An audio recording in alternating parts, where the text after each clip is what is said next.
लोकसभा के बाद राज्यसभा से भी तीनों नए क्रिमिनल लॉ बिल पास हो गए हैं। संसद के दोनों सदनों ने भारतीय न्याय संहिता, भारतीय नागरिक सुरक्षा संहिता और भारतीय साक्ष्य बिल पारित किए हैं।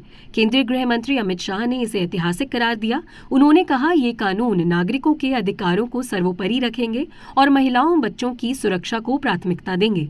ऐसे में जानते हैं कि भारतीय दंड संहिता आईपीसी से लेकर भारतीय न्याय संहिता बीएनएस तक के सफर में क्या कुछ नया है, क्या बाहर हो गया है या फिर क्या बदल दिया गया है। राज्यसभा में तीनों विधेयकों की मंजूरी के बाद अमित शाह ने कहा है कि ये देश के लिए एक ऐतिहासिक दिन साबित होने वाला है।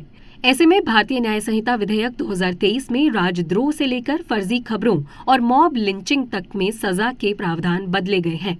पहली बात करें राजद्रोह की जगह अब देशद्रोह, तो इसकी क्या सजा होगी। आईपीसी में धारा 124 ए में राजद्रोह को लेकर प्रावधान किया गया है। इसमें दोषी को 3 साल से लेकर उम्र कैद की सजा का प्रावधान था।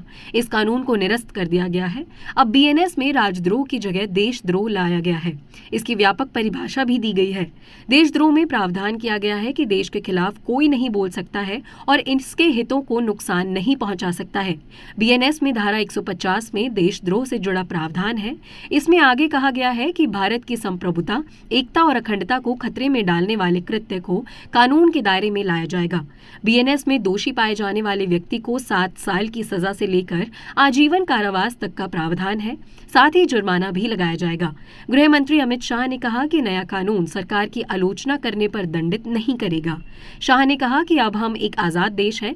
किसी व्यक्ति विशेष की आलोचना करने पर किसी को जेल नहीं जाना पड़ेगा, लेकिन देश के खिलाफ कोई नहीं बोल सकता। जो लोग देश के खिलाफ बोलते हैं उन्हें जेल जाना ही चाहिए। दूसरे विधेयक की बात करें तो शादी के नाम पर धोखाधड़ी की तो क्या सजा मिलेगी। जी हां, शादी के नाम पर गुमराह करने या पहचान छिपाकर शादी करने पर 10 साल तक की सजा होगी। बीएनएस में धोखाधड़ी या झूठ बोलकर किसी महिला से शादी करने या फिर शादी का झांसा देकर यौन संबंध बनाने पर सजा का प्रावधान किया गया है। भारतीय न्याय संहिता में खंड 69 में शादी के नाम पर धोखाधड़ी करने के बारे में प्रावधान है। शादी के नाम पर धोखेबाजी या पहचान छिपाकर शादी करने को अपराध घोषित किया है। लव जिहाद से निपटने के लिए सजा तय की गई है। क्लॉज 69 कहता है कि जो कोई भी धोखे से या महिला से शादी करने का वादा करके उसके साथ यौन संबंध बनाता है और बाद में शादी करने से मुकर जाता है, तो ऐसे मामले अपराधी की श्रेणी में आएंगे। दोषी को 10 साल तक की कारावास की सजा मिल सकती है। जुर्माना भी लगाया जा सकता है। तीसरी की बात करें तो नाबालिग से रेप में दोषी पाए गए तो क्या कुछ होगा।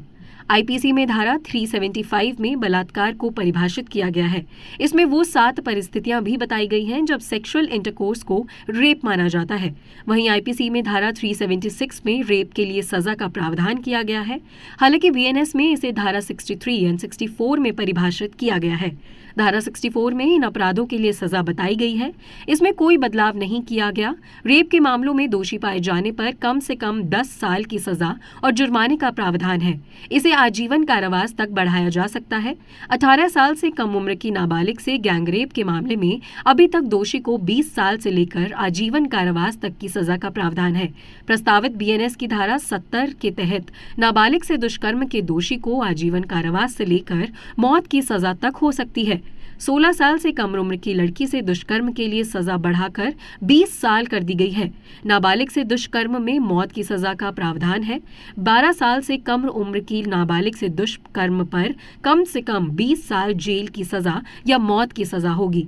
इस वीडियो में हमने आपको 3 विधेयक के बारे में बताया जिनमें कुछ बदलाव किए गए हैं या कुछ नया लिखा गया है। ऐसे में आपको क्या लगता है इन विधेयकों के बारे में, और जो सजा नियुक्त की गई है उनके बारे में हमें कमेंट करके जरूर बताइएगा।